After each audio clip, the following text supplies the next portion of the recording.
Yo, when I spit bars in the rain, man, I go hard like Santan.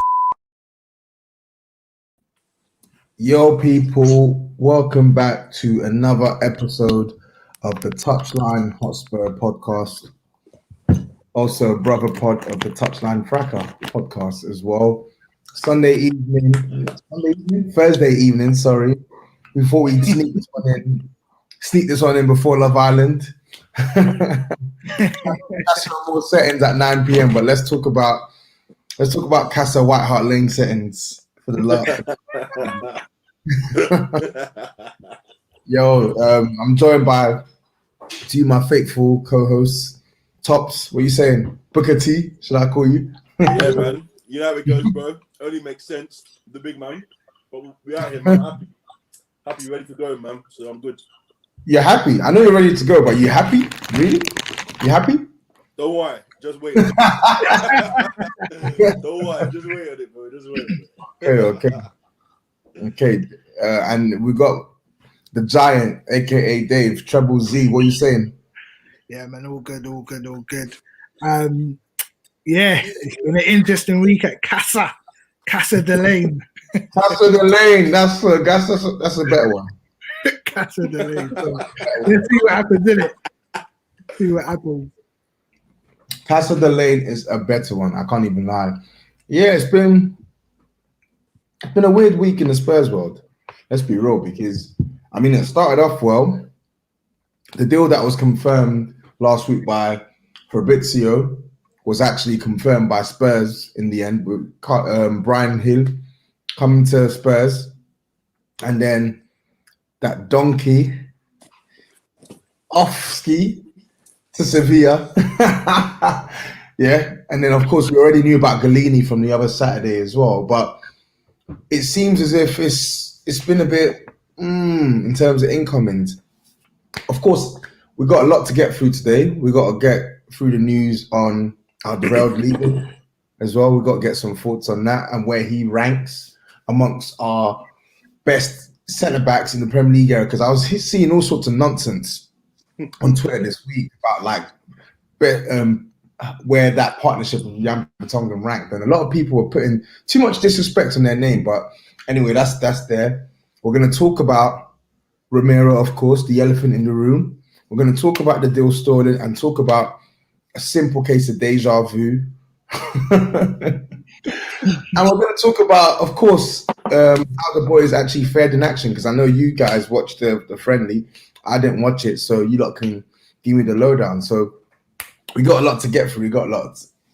But let's actually start with the friendly. I think it's the most recent. So, Top, I'm going to come to you first. Spurs running out 3-1 winners. What are your thoughts on the players that Nuno selected for yesterday's friendly? Friendly MK Dons was our third friendly of the pre-season. To be honest with you, I was fairly happy with the team that was picked yesterday. It was kind of expected a lot of the guys that would play, with Niall John in midfield with Skip. It was good to see Son start up front, and also to have Reguilon back in the team. And then obviously we had some of the guys who haven't really played as much. So we had Jaffet starting, we had Doherty on the right, and then usual Lucas and Bergwijn, who have probably played most of all the games. So to be honest with you, I mean, it was kind of expected. We've obviously had a lot more players back, coming back into the preseason. Obviously not the big international guys who've been away for a while. But the team was as expected, to be honest with you, at this point. I was expecting kind of a comfortable-ish performance at MK Dons, and pretty much it was. So I can't really complain, man. Okay, fair. Dave, bit more of a different question for you. Let's spice things up. Who impressed you the most and who impressed you the least? I'll start with the least. Number 2 was still flopping. Okay. Still, he's got his dad. Come on, man. We can't. What's that mean? We can't beat this guy. We've tried everything. So yeah. I'll be honest. So number two's got his, he's got his dad in the touch, in the dugout, and still he's not doing it for me. He was, I mean, it was his first game back, so maybe give him that. He looked a bit flat-footed, a little bit shaky. But to be honest, the rest of the team, especially the starting lineup, I thought played very well. It was just so refreshing to see some sort of attacking intent. Do you know what I mean? Like, I was, in legal terms, all we saw last season was manslaughter. We would kill off a team with no intent, though. But last night it seemed like there was murder with intent. There were actual, putting different patterns together. Lucas was dribbling with his head up. Son was making some good runs. Bergwijn looked better. Okay, you know me, right? I'm a Stevie Wonder fan, so I still got my stock. You get me? I just got to pause you there as well. Big up Ash as well. It's funny you mentioned Steven Bergwijn just when I put up the comment from Ash, because him and Tanya, let's just say Tanya and Jack, they've made their feelings abundantly clear on Steven. Me and Ash have gone back and forth. Me and Ash on his thing has gone back and forth. Ash knows how I feel. Isn't it? Like, I'm still holding on to it. I'm not blind to what I see. Last season was whack. But he looks rejuvenated. I do have a concern. He does look like he's carrying a bit too much weight. So, I mean, it's not quite Willian, but yeah, it does look like he's coming back into some sort of confidence. And yeah, he missed an easier chance, but Son missed the same chance, just a few minutes before, the little chip. So can't blame him too much. But he's doing the right things, getting to the right places. We'll see what happens moving forward. But yeah, most of them played well. It's comprehensive. Didn't seem like we were in trouble. Even the goal that we conceded was pretty lucky from MK Dons, really. Yeah. It was just little, and at that point, all the young mans were on. Yeah, so we'll see. Interesting. Let's get into the nuts and bolts of pre-season so far, because I've not watched the full 90 minutes yet. Mm-hmm. That's probably going to change as of next week, because I think I'm actually going to go both games back to back, the Chelsea game and then the Arsenal game. But one of the things that I've read and I've actually seen on highlights is Lucas Moura. He's actually looking pretty impressive.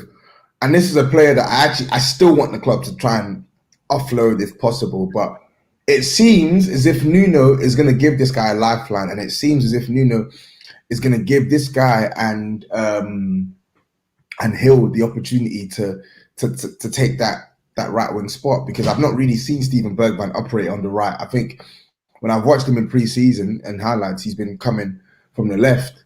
So what's the general consensus here on Moura? Because I'm seeing him thread some good passes through, running past players, running into cul-de-sacs as per, but he's actually scoring. But yeah, what's the consensus? Because I hate taking stuff seriously pre-season. I really do, because I've learned that the hard way. For me, ever since that Giovanni Dos Santos signing years and years and years ago, yeah, I've never taken pre-season. I just look at it as, yeah, you're building up fitness and nothing more. So give me your thoughts, guys. Personally, I mean, I feel like this is deja vu, bro. I've seen this before, mate. Yeah. I know exactly what this guy is about. I'm not gonna say he's completely like dusted, but I've just, the one thing that gets me about him is that he's the one attacker that takes risks to open up other teams. And to be honest with you, I'll give him that. He constantly is trying to find spaces. He's constantly trying to run at defenders. He's obviously got a bit of pace, even at his age, and he is able to find a pass in the final third. But I've just seen this too often from him, you see. And I feel like now that we've got a new manager, it's like his clock has now reset all of a sudden. And then give it a third of the season or half of the season, we're just going to be getting the same Lucas. I want to be wrong. But I feel like we know what he's about, and there's not going to be any change. But I don't know. I'm seeing how the season is going to progress, seeing how he's getting on. But personally, I don't see it, bro. I don't see it.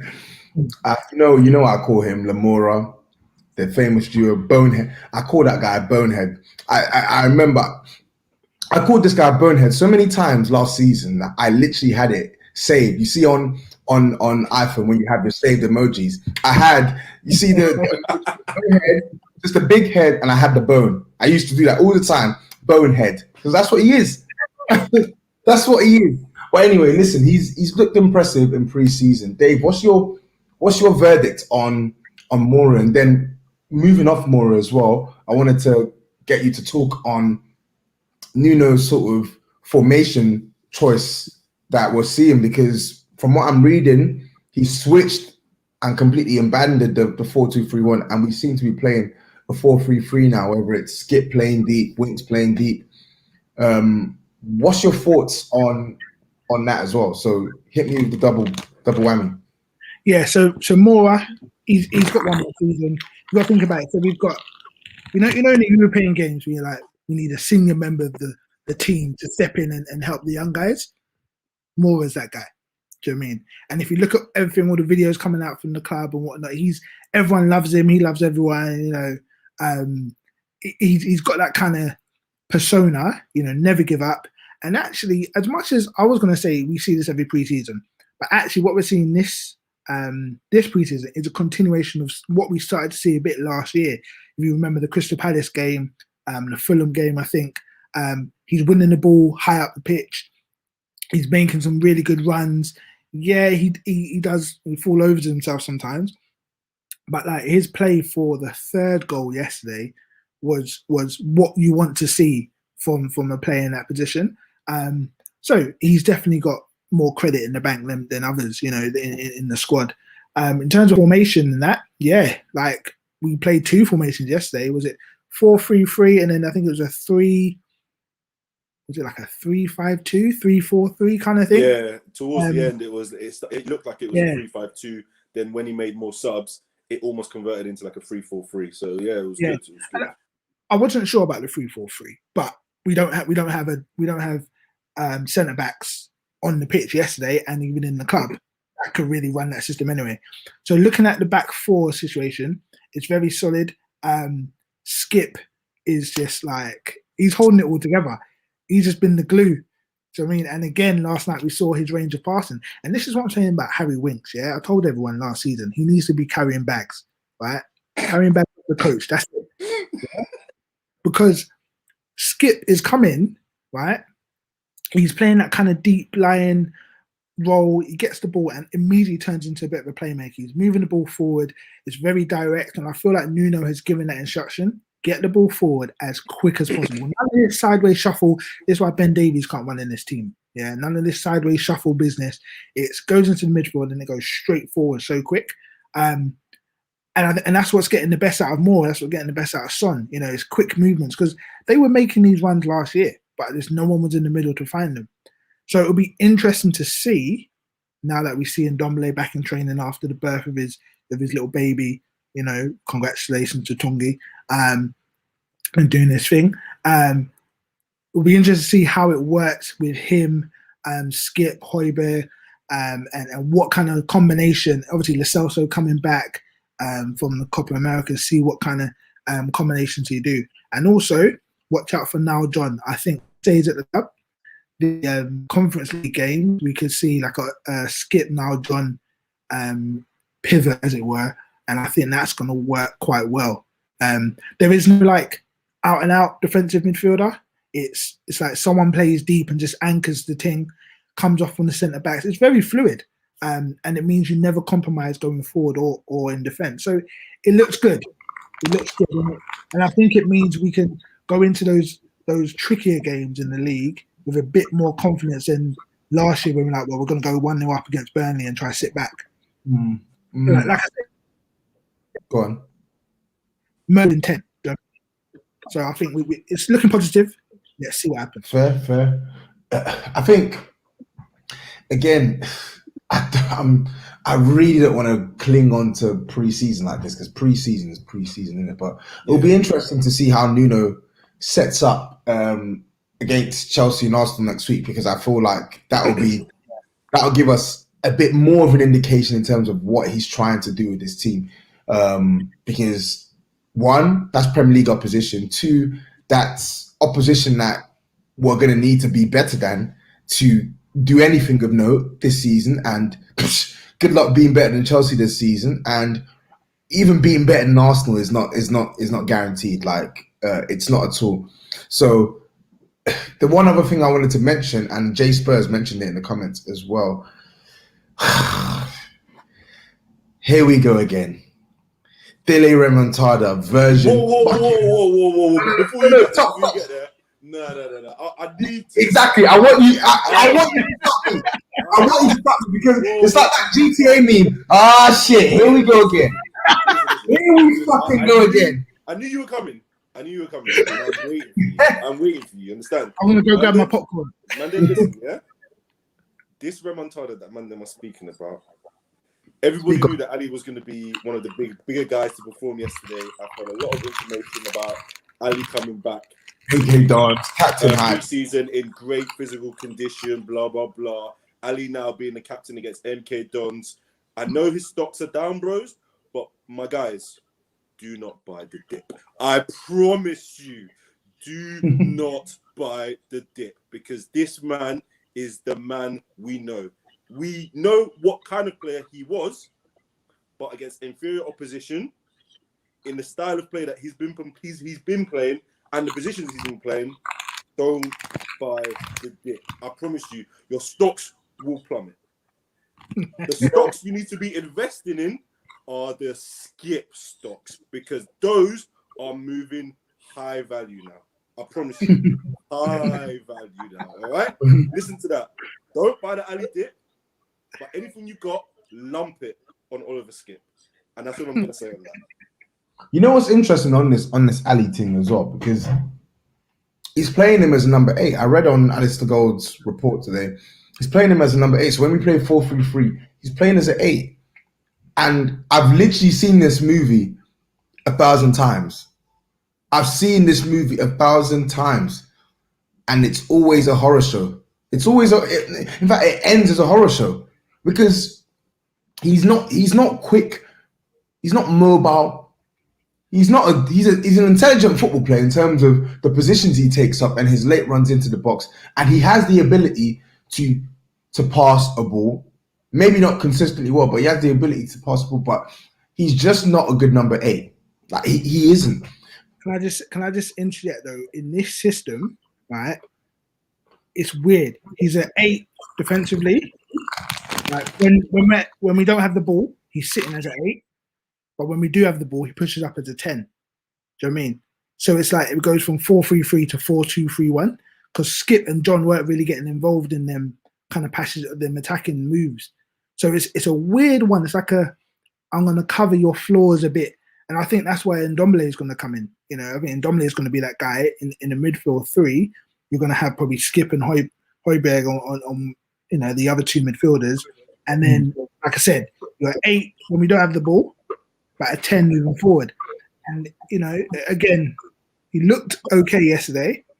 Was a bit selfish in certain moments, like we've seen already. Looked to deceiving, Dave. But like I said a few weeks ago, he has more flair in the dreads than we see on the pitch.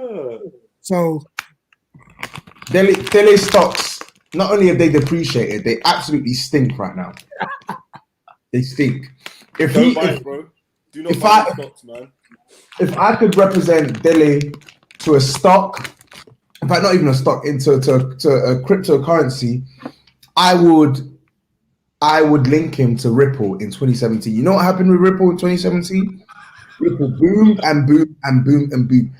Huge meteoric rise. We're talking about it hit. I think it hit like $4 at one point, and it plummeted. It plummeted down to $0.50. That's when Dele's career was high. Yeah, man. Yeah. I'm not hearing it, man. I'm not hearing it. So, my thing is this.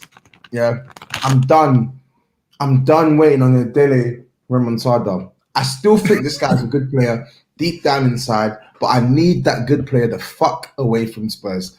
I need him gone at Spurs. I need us to start afresh and play actual number 8. Yeah, that's what I need. Agreed. That's what I need. But anyway, let's move on. Let's move on from the friendly and let's talk about the same old Spurs. There's a reason why this pod's called the New Spurs Order, because we're not going to take this shit anymore. Yeah, we're putting our foot on this club's neck. I'm sick to death of us as a fan base just passing by and allowing them to do the same shit every summer. I'm awake. I might have been asleep before, but I'm awake. And I know the rest of the are as well. I know they are. But we have to talk about Romero. So, Tops, walk me through your head and how kettled it was this morning when you saw the inevitable. Talk to slow down. If we're talking right now, man, like, talk of the moment, Casa and Moura. Man, Tottenham are moving like Hugo and them, man. Like pariahs. Nobody wants to be anywhere near this organization because at the end of the day, this, to me, it's a no-brainer. Like, as a football club, it's a no-brainer. The reason I say so is because, first of all, we're looking at our needs as a football club. Clearly, there is a clear defensive deficiency that we have, and that needs to be filled by someone of a decent amount of quality. Not to mention, we have failing and disappointing centre-backs, but we've also lost one of our most experienced centre-backs. Now we're looking on the player side. We're looking at a player who has played at international level, is of good young age, was said to be the defender of the year in Serie A, and is a player that has performed adequately as a front foot defender. Someone who enjoys defending, who enjoys intercepting, who enjoys blocking, who enjoys heading. Now, you look at the two situations, the player and the needs that Tottenham have. You would go to the world and back to secure this type of player. And the reason I say so is because if you look at the past in the Premier League, people talk about, is this someone that's going to change your team? Okay, we can use maybe Van Dijk as an example. Might not be the same because he's played in the Premier League before, but that was a defender that Liverpool went and paid over the odds. And he effectively changed their culture as a defense and effectively as a team. Now, you could even go as far as saying even someone like Diaz. I have my opinion on Diaz. We can go into that another time. But Diaz went into City as a £60 million player, improving what was an already okay defence. He, again, was the difference in their winning last season. Now, we look at a team like Tottenham, who had very good amount of goals, very clinical from our front men, and clearly the issue that we have is conceding goals, and we don't have defenders who can take control of that defense or who actually seem like they want to defend. Why wouldn't you, as a football club, go over the odds to secure this type of player? And it really is screaming very mid. It's like Tottenham are screaming very mid, because it's looking like, especially from what Fabrizio Romano apparently said today, whereby we are the most difficult team in Europe to negotiate with. Everything that we all thought is coming to fruition. And I tell you, it will be an absolute travesty if we can't secure this. Some people are saying things like, we don't know if he'll be a success. We think the money might be too much. We've paid big money in the past for other players and they've not been great. That's fine. But this is a player that we clearly need. And it's not a surprise that there are other quality, high-value clubs that are looking at this player as a target. So why not get ahead of the market, similarly to what we did with Ndombele, get it in, pay the money, get it sorted. But no. Like we always know, Levy and them, man, are moving like Hugo in Casa and Moura. You try, move to a team, I'm not interested. Keep it Stephen, brother. I'm going to ignore your texts. I'm going to ignore your calls. I don't want anything to do with you. And I'll tell you, if we go into that first game with Sanchez and Dyer, brother, take me off Twitter, because the words that I'm going to speak on there will be unspeakable, bro. And they're toast. You hit the nail on the head. Spurs and Daniel Levy are like Hugo from Love Island. Can't draw gal. Can't speak to gal. Don't even know what a girl looks like half naked. It just completely bamboozled and out of their depth. No job done. That's it. No job done. Out of their depth, bro. Out of their depth. It's like you hit the nail on the head, top. So let's use the Casa more analogy. It's like this waste man Hugo has all of a sudden had Clarissa. You don't know Clarissa. Clarissa is looking at you and is actually interested in you. Good food. He's saying, "Come, I'm good food. Come eat. Come eat." And Hugo's saying, "Nah, I can't eat. I can't eat because I only want to eat with my fork. I don't want to eat with your cutlery. I don't want to pay to use your cutlery to eat." I'm telling you now, we are losing recipes. This ain't on. It's not on. I'm not having this. It's not on. Let's not do this. Come on, please. Yeah, Tops. I know you're. This is hurting your head, so I want to get Dave's opinion on this, because Dave, let's talk on this, because first we're hearing, oh, he's costing too much money. Oh, how do we know he's gonna be a success? Please explain to the masses that any transfer could be a success or failure. It could be said for literally any football transfer. Eric Dyer wasn't even successful climbing up some stairs. Sanchez, the last time he played City, was doing Disco Dave on the floor. So any defender who can stay on their feet and climb for a header is an improvement of them two men, okay? That needs to be stated. In terms of the whole transfer of Romero, and like you said, we've seen this before, deja vu, right? Just swap any name in there. Put Leandro Di Maio or whatever his name is in there. Right? Put him in there, okay? We've seen this before. Obviously, I'm a big hip hop fan, and the great Tupac, he said, it was in Do for Love. He said, "I should have known you were trouble from the start." That for me sums this up, because they tried to con us. We've seen Lamella going out. We're like, yes. We've seen Toby go out. We're like, you know, it had to be done. Seen a new goalkeeper coming in. Okay, we're thinking about the future. All right, things are getting sorted within about 5-6 days, and then the actual one thing that we need, right? The one thing we need above all else is a competent centre back. But Daniel Levy, he's been in trouble. Do you know what I mean? And I mean, there are some areas of the Twitter sphere that are saying, maybe Atalanta are looking for a replacement. That's what's holding it up. Blah blah blah blah blah.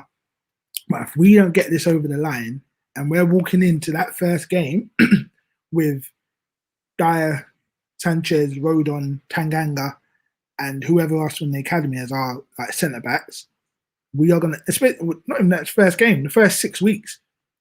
We got Arsenal, we got Chelsea in the first 6 weeks, I think. Yeah. Like even Palace, right? Crystal Palace with their mandem that they're getting in South London there, you know what I mean? They'll roll past us because we just got to accept the fact these defenders aren't good enough. Like I said, if you can climb for a header, right? If you can stay on your feet, come play centre back for Spurs, because you will be better than what we've got. You know what frustrates me with this? What frustrates me is it actually looks on paper like Spurs have done their due diligence. Like what frustrates me so much is we've been screaming, Spurs need to use more data. Spurs need to use more data. Spurs need to use more data. The data points to this guy being what we need as a centre back: aggressive, good in the air, good defender on his feet, yeah, young, durable, mobile, literally ticking the boxes that we need ticking. And now we're here again. Atalanta are asking for 55 million euros. They've always been asking for 55 million euros. They've been asking for 55 million euros for the past 3 weeks. Why are we still here? Why are we still here? This is a guy that the director of football who you brought in has sounded out. This is a guy who's playing for a Champions League team. Champions League team. Go and sign him. Go and damn sign. Paratici signed him for Juve. Like, he knows about the guy. He knows how good this player is. He'll be done, man. Yeah. And it's just like now, and now, as expected, he had a great season. Yeah. Had a great Copa America as well. Of course, they're going to sell him at a big profit. Of course, they're going to sell him. It's the game. We can't turn around and be like, oh, Harry Kane's prices, etc., and then expect Atalanta to just bend over backwards and bend to our demands. It's the arrogance of these guys. People say it's negotiating. I get it. We shouldn't confuse negotiation with just being dumb and Enoch. Like, we shouldn't. Negotiation is negotiation, but after 3 weeks, the price is set. It's set. It's not going to go down. We can't offer any players that they want right now that we are willing to release. Just pay the money. Pay the money. I don't really understand it. Just pay the cash and let it go. Like, centre-backs now are a premium. A good centre-back is a premium. You will struggle to find a good or better or better than good centre-back for less than 40 million these days, unless there's some sort of weird stipulation to it. Varane, who just went to Man United, he had a year left in his deal, and he still cost 35 million. Ben White he's not even an elite centre-back. This guy is barely a good centre-back, but he's young, he's got gears to go, and he's talented in the ball. He's cost Arsenal 50 million. 50 million. Militao cost Real Madrid 50 million euros like 2 seasons ago. It's literally the going rate for a good centre-back now. So, it's the going rate, yeah. It's the going rate, man. Like, you just got to pay the money. Like, you might not want to, but understand, if you want to improve your defense, if you want to improve your situation, just pay the money. And you are right, man. This is negotiation. Like, whether you like to believe it or not, Tottenham shouldn't try and go into this moving like as if they have the cards. This is the nature of the negotiation. They have said to you, this is the price. We know that he's high value and he is a player that you clearly want. All we have to do on our side is just drop the piece. Simple. And we need the player. Get him in. We need the player. We've still got time before the preseason ends. And this is a player who's had a decent summer. He had a very good last season. Get him in. Get him in. Yeah. It should be a no-brainer at this point, man. It should be a no-brainer. And we've been, like, even as fans, we've been screaming this for a long time. Tottenham need to improve our defense. And I see that Paratici can clearly see that. And he's doing everything that's clearly within his reach to do so. But I just need us to stop this, man. Pay the money, man. This is like, I don't want us to be linked with all these midfielders and attackers, because those are not the areas that we have priority issues. We have a priority issue at the back. This is a great point as well, from J Spurs. Like, we're all excited to see what Brian Hill can offer. We're all excited that Lamella's gone, but nobody here was even thinking of signing Brian Gill this summer. Our priority was a centre-back. That should be the main priority, the main focus. Yeah? Gill's could be a talent, and I'm looking forward to seeing what he can do for Spurs. But if you had told me before we signed Gill that you sign Gill, but there's a chance you don't get the centre-back that you want because the club aren't willing to spend that much on him, then I would say I don't want Gill. I would say just give me the centre back. I genuinely would, because it's hamstrung us so much for how many seasons now. We still haven't replaced Jan Vertonghen, and we're now having to replace Alderweireld on top too. We need 2 centre backs. The season starts in just over 2 weeks, and we're still with the same bums, that were eating grass and stripping like whores in Amsterdam. Ridiculous. Absolutely ridiculous. Like, I'm sorry. Sorry to be so vulgar anyway, but let's leave it at that, because if we can't just come here ranting on Enoch, even though we'd love that. Let's talk about Alderweireld leaving, because I don't know about you guys, but I'm gonna miss him. It was time to go. Legs were fried. Legs were fried. But I'm gonna miss the guy, and I'm not gonna miss this current version of him, but I'm just gonna miss what he embodied. Because I don't know about you lot, but for me, he signaled the start of when we became a serious team, if you get what I mean. I mean, like we were a serious team on the Harry Redknapp, but soft. Everyone knew, oh yeah, Spurs flying high, yeah, they'll crumble in like Jan, February time. Squad was small, etc., etc. But Alderweireld like signified that change that we needed in our defense, and that change that we had in a team as well. What's you lot's verdict on him and his time at Spurs? I'll start with you, Dave. I think he was elite at one point. Definitely one of the best defenders in the league. That partnership was one of the best partnerships we've seen in the past 10 years. I see people putting all sorts of combinations in front just because people won stuff, and you know, you obviously want to win things as a team, but pound for pound, Toby and Jan had everything you wanted. I mean, there was some pace, there was right foot, left foot, there was defending on the front foot, aerial winning aerial duels, getting the odd goal here and there, and versatility. You know, obviously Jan could play out left back.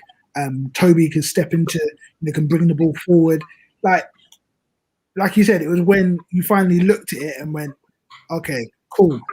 If a man's through on goal, you don't think immediately, all right, this is it. Do you know what I mean? Going up against the better teams in the league where they're going to have elite attackers, you backed our centre backs to be able to keep them in check to a certain extent, and they did. You know, they had some really, really good seasons for us, but it was time to go.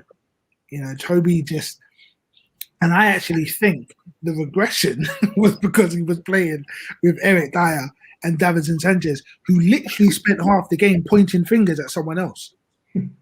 So, you know, he was at his best in a partnership. And centre back is that position. It's all about partnerships. Do you know what I mean?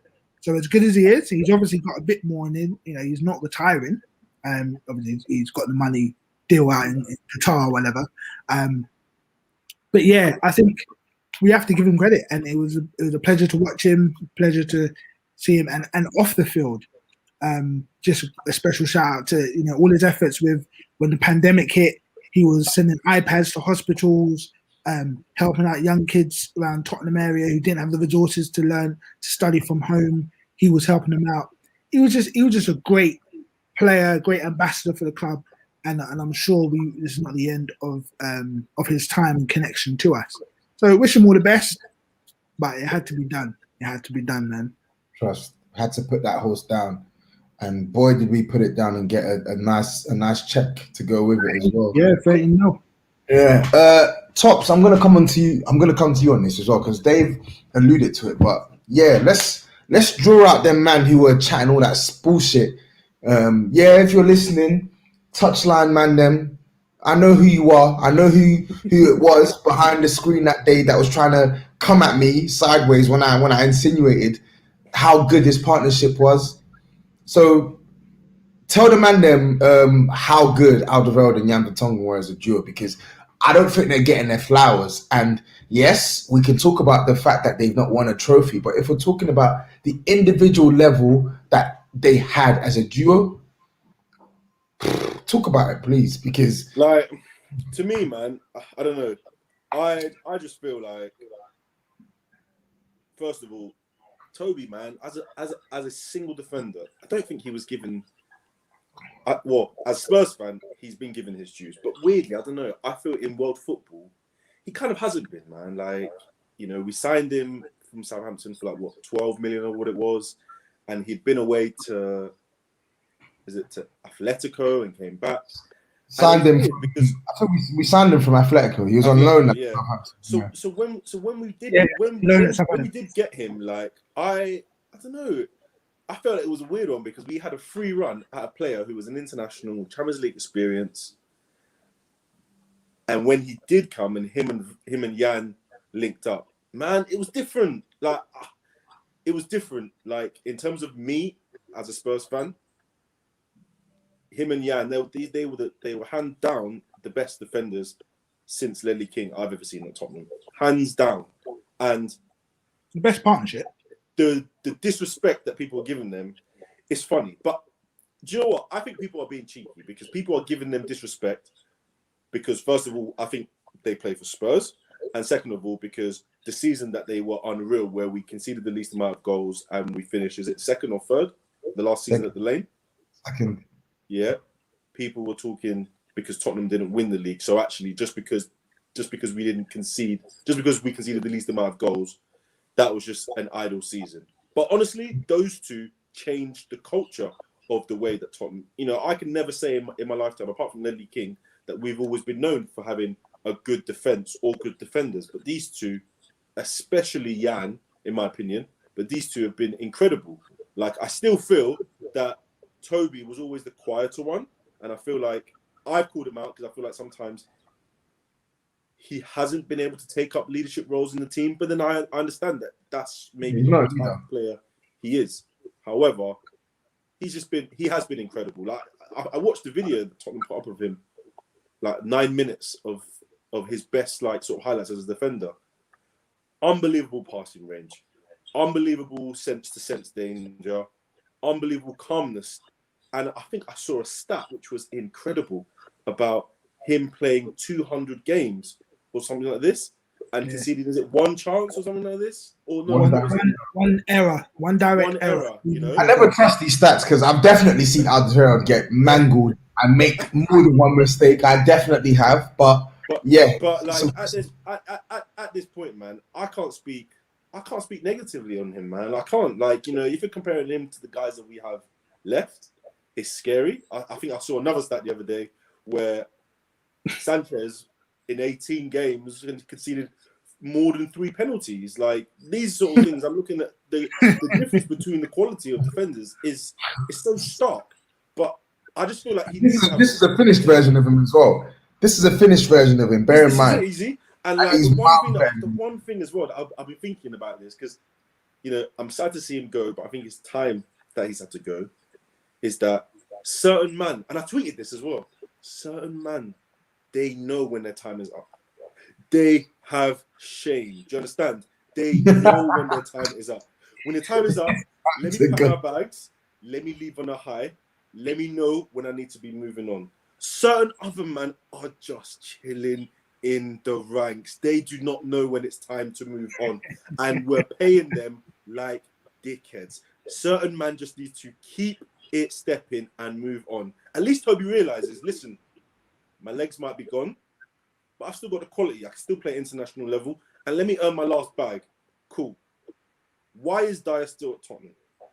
Why is Sanchez still at Tottenham, man? Tell me. I need someone to tell me, please, please, please, please. Because the club don't want to flip him, move them on. We know why. Man, rate or no, man. Shout out Toby, man. Shout out Toby, man. I respect it, man. I shout out, man. So Mel, shout out Mel. Sabias, for those who don't know who she is on Twitter. She put out a tweet, and I was reading that tweet, and I was getting angry. Imagine I was reading this at 1 a.m. in the morning, and I was getting angry. I was getting angry because but you don't want to just pop off at people. Think who's this crazy guy just tweeting reckless at 1 a.m. But I was reading some of the tweets and I was angry. Someone actually had the audacity to put Vincent Kompany and Kolo Touré as a better partnership. I said what? I said what? What the fuck are you talking about? Vincent Kompany and Kolo Touré, a Finnish Kolo Touré who got displaced by Lesko. Yeah.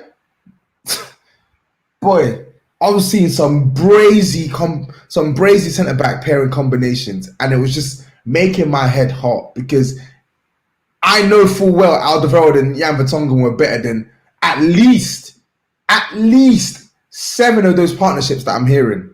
I know they were. And this ain't me saying, oh, they're the bee's knees of top 10, because, you know, we've had Torre and Campbell, Terry and Carvalho, even Terry and Cahill. I think they were formidable. They were formidable. Van Dijk, I think he's carrying obviously that one for Gomez as well. But like Vidic, Rio, etc. Like there's been partnerships. You get what I'm saying? There's been stiff partnerships. Keown, Adams, all of that shit. Yeah, but don't disrespect these guys, because everyone knows what they were on when they were actually functioning centre backs in their prime. Passing, tackling, reading of the game, adaptability in multiple systems. Bro, they had it. And then with Jan with the left foot to play on the left side, to build up from the left-hand side, Alderweireld on the right-hand side of the right foot to build up with his passing as well. People need to put some respect in that partnership. It was a strong partnership. And it's definitely, I'll go out on a limb and I'll say this, in the last decade, it's the top 5 best partnerships. In the top 5 best Premier League partnerships. Nobody can tell me otherwise. 100%.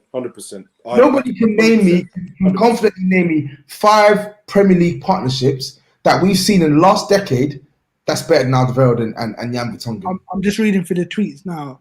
Someone said Company and Otamendi. Otamendi. Jesus. They're letting trophies blind them. Because individually, you're not telling me that Otamendi's better than Jan Vertonghen. You're not telling me he's better than Alderweireld. It's not happening. No. Otamendi busting it over. Some people have no shame. Whatever striker moves to him, nah. Forget that, man. Yeah. In the past 10 years, definitely top 5. In terms of Premiership history, I mean, you've got to go back. Obviously, that's 30 years. Yeah. You've got, Pallister and Bruce. I don't really remember them, but they obviously were dominant. Can't comment on that. But from what we've seen, I would say top 15, top 20 in the Premier League. But I don't want to see any Otamendi shouts because, and a lot of these clubs, for whatever reason, like Man City, they've been able to get by on one stellar defender. Do you know what I mean? Because of their style of play.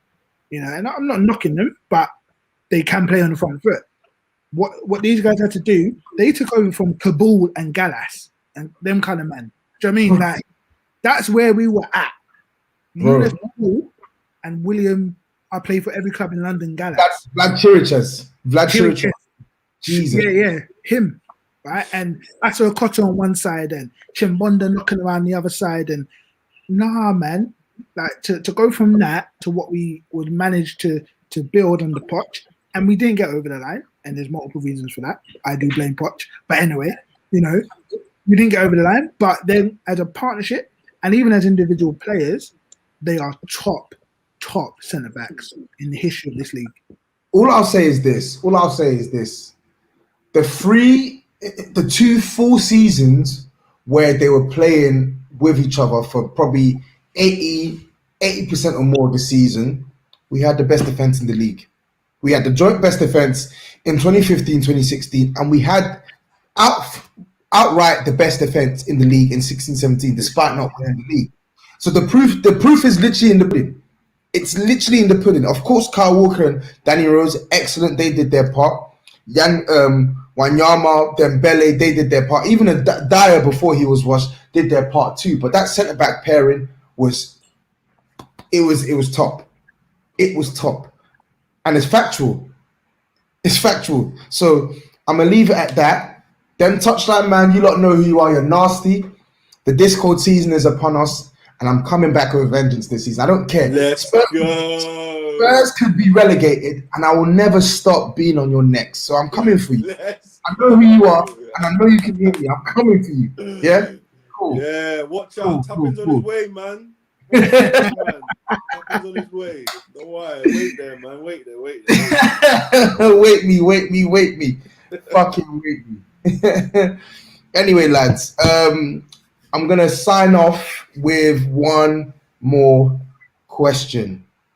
Yeah, and you lot just got to answer this 1 minute.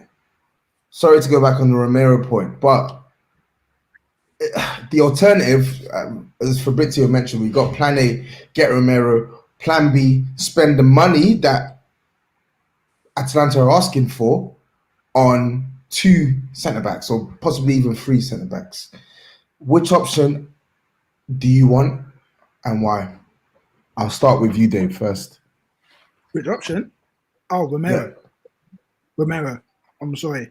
Like, I just, you know, from what I saw, especially in the Copa America, what I saw in the Copa America, and watching a bit of Atalanta last season, I think he's definitely what we need, and we can build a culture around him to move forward.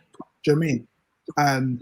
So I'd go for Romero. I think dibbing and dabbing 15, 10 million here and there, I don't think that's going to work for us. I think we just need to go out, get the going rate, and say, right, this is where we're building 23, and then we go from there. Yeah, Tops. Similar to me, man. I believe it's too big a risk to also have new defenders who are not from the Premier League suddenly try and gel 2 weeks before the Premier League starts. I have also looked at the experiences of other clubs where they've bought one quality defender, and sometimes that one quality defender has the ability to improve other defenders. So I'm always thinking, you get Romero in, he improves your defense, he improves other players, and you've got your star man. There's no point of trying to buy 2 players who are potentially as good, which they're not going to be as good because they're going to be cheaper, and they're probably not going to be at the level that Romero has already played at, in my opinion. So there's no reason for us to even be considering it.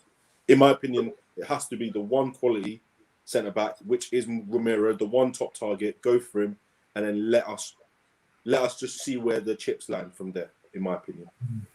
Fair. For me, I'm picking neither. I'm picking option C. Sign me fucking Romero and bring in another centre-back to complement because we need centre-backs. I'm picking option C. But anyway, thank you all for listening. It's been a pleasure. Thank you for watching as well. For those who are actually still watching now, make sure you smash a like as well. Leave a comment as well. We'll pick it up as well. As I said, Spurs, we're playing, I don't know who we got this weekend, but Chelsea next Wednesday. Chelsea next So Wednesday, yeah. Just two more. Chelsea and Arsenal. Chelsea next Wednesday, Arsenal following Sunday. Arsenal Sunday, then, bruv, a week to go before the season starts. So the season is nearly upon us. Make sure you're still subscribed to us on all socials. Spurs_touchline on Twitter. Spurs_touchline on Instagram as well. Make sure you are fully subscribed to the Touchline Fracas YouTube as well. Give us some views, give us some likes, man. We're feeling a bit underappreciated on our video, on our core video platform as well. And look out for the Discords as well. They're gonna be back real soon. Until then, peace out, folks. Tops, Dave, it's been a pleasure. Always. Time to switch from Casa Dele Alli to Casa Amor. Yeah. See you lot later. Take care. Peace out. In a bit. Safe, man.